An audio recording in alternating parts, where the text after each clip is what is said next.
Hey, Mike the Catholic music fan, or just Mike here. Am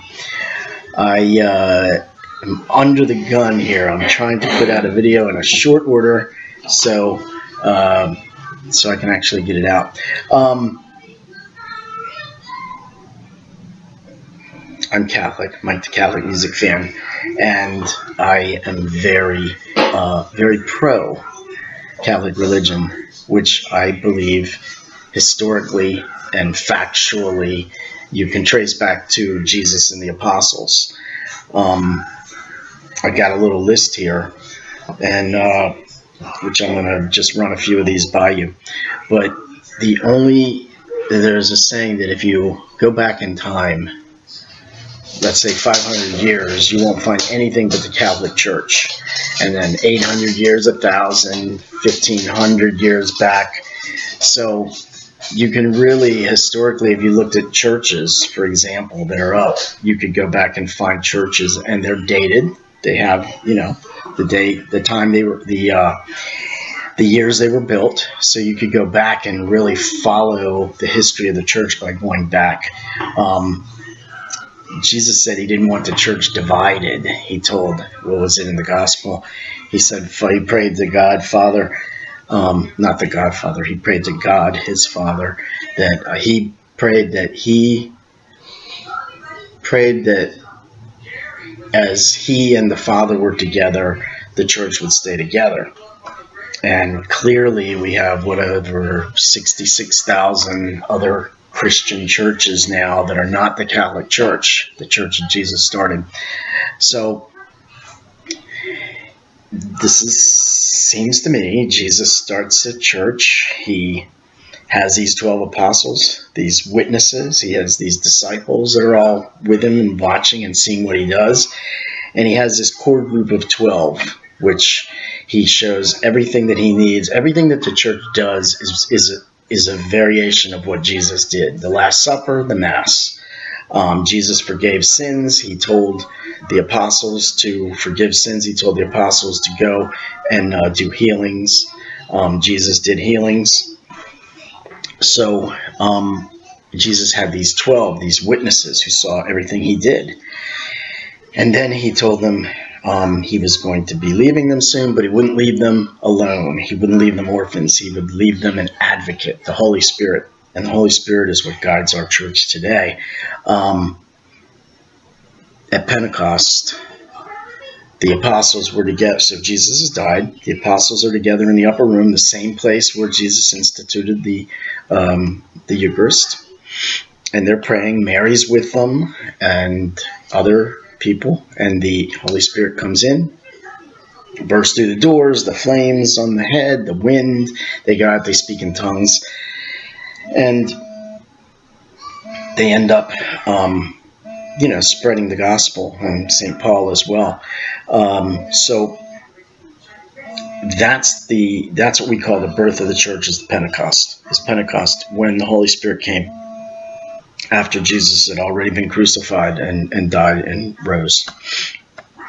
So that's the church. All the church fathers and all the beginning of the church thought of basically one accord. Something would come up that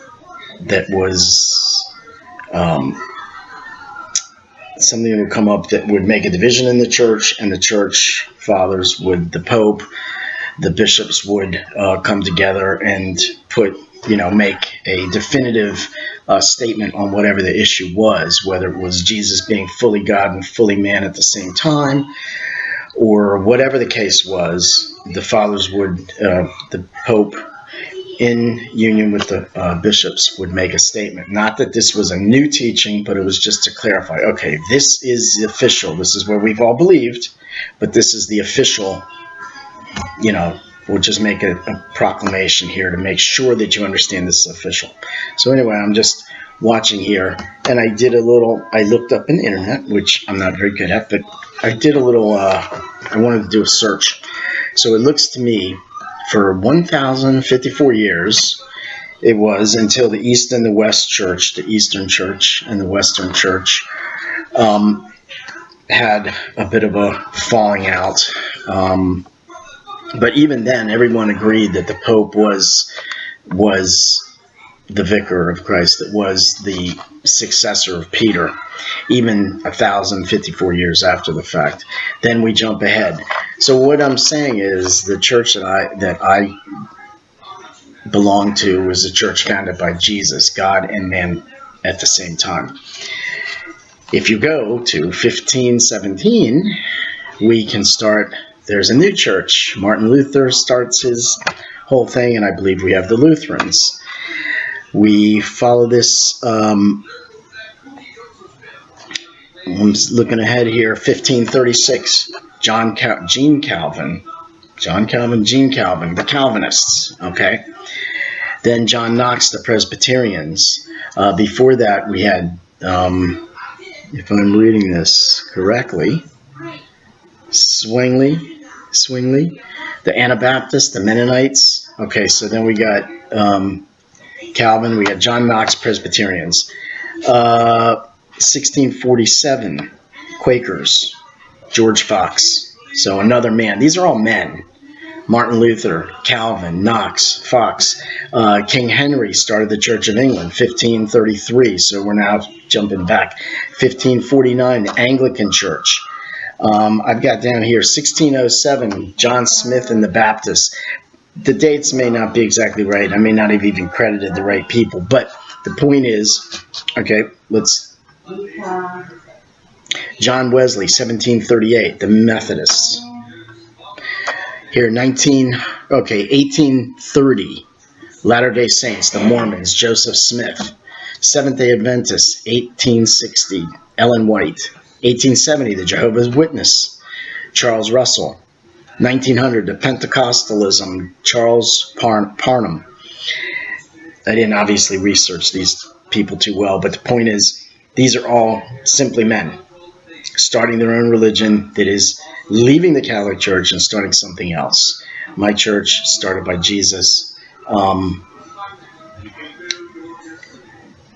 God and man at the same time, Jesus Christ, and that's the church. So if I'm going to go to a church, and I suggest the same thing, first off, I suggest you look up the history of this. My dates may be a little off. This paper was not exactly... but anyway, the point is, Jesus Christ started the Catholic Church. These other churches were started clearly by men. 1517, Martin Luther. 1536, John Calvin.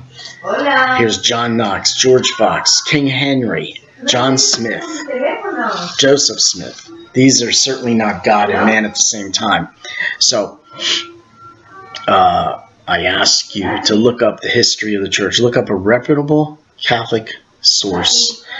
And you'll get, because people lie about the church, that's the problem. That's one of the many problems. Plus, sometimes we shoot ourselves in the foot. You know what I mean? The church isn't perfect, but it is the church that was started by Jesus Christ. And that's the church I'm sticking with, warts and all. 12 men, 12 apostles. One betrayed him. One denied him 3 times. One was a tax collector. You've heard it before. And the church continues. We've had a few bad popes, a few really bad popes. But again, the church continues.